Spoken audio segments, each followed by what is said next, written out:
Gopi, in your case, I mean, you've trained some of India's most high-profile athletes. How do things change? I mean, I'm taking Sindhu's case, for example. She's trained with you in the past. She's trained with Park in the recent past. Now she's got a new coach or will have a new coach. Things keep changing. Obviously, relationships evolve. When an athlete becomes successful in a social media age, social media is another influencing factor.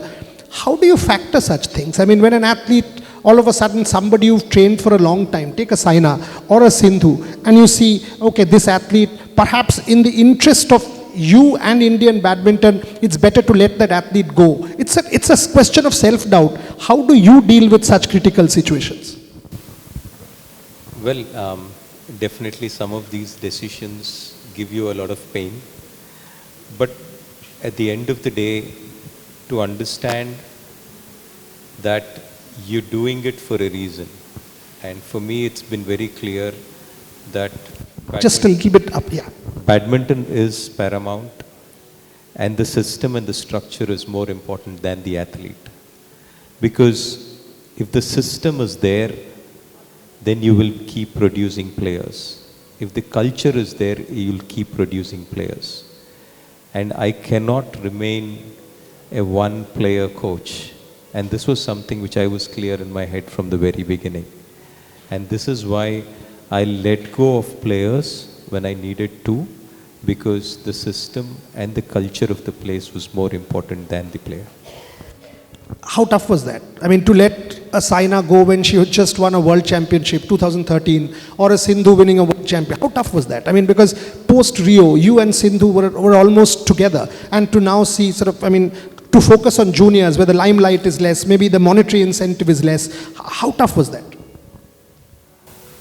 I think it's sad that these things happened, but it's okay in the sense it probably is a day or two when you feel that, because all I can see is I wish the player could achieve their total potential. That's where it hurts.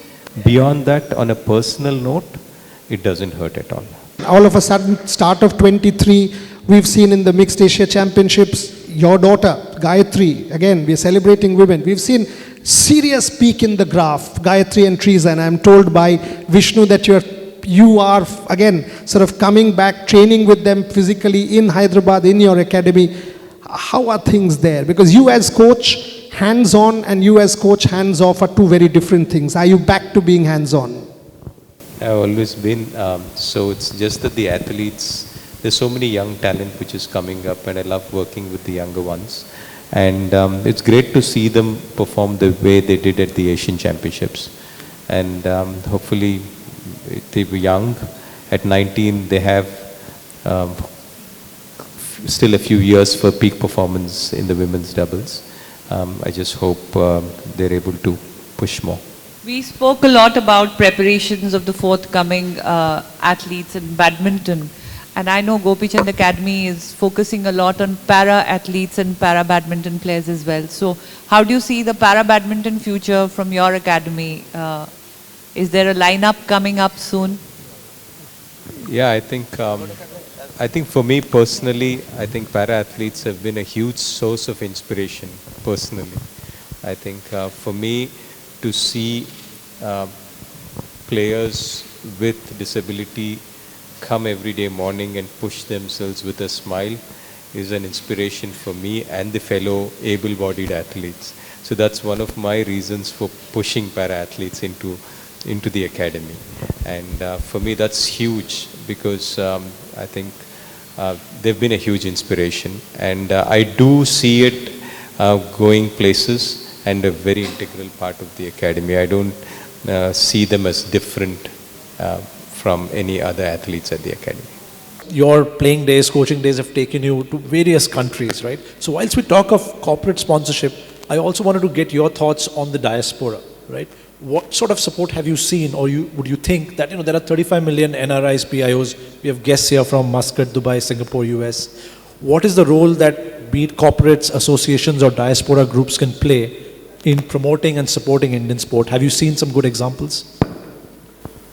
I think for one, I think wherever we go today, we actually see Indian people come and cheer the team. I think that's a big plus for us in badminton. But I think for me more important would be, and there's a lot of support coming in. We run a particular program where we are asking, it's an athletic program which is very grassroots, where many NRIs come and support the village, and then they appoint a coach there and we train some kids there. So that's something which I do. But more importantly for me, when I look at the system and where this can come up even better, because everybody wants an Olympic medal, and I think everybody is doing their own lateral journeys on that front, parallel journeys.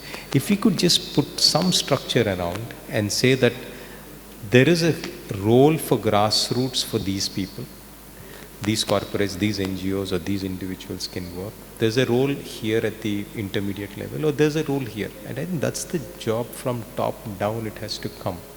And once that structure comes in, it's so beautifully done, because the amount of effort, like what the Orissa government has done for sport, or some of the governments have actually done for sport, what the Tatas have done for general, in the sense over the years, to run an archery academy, to run hockey, to run football.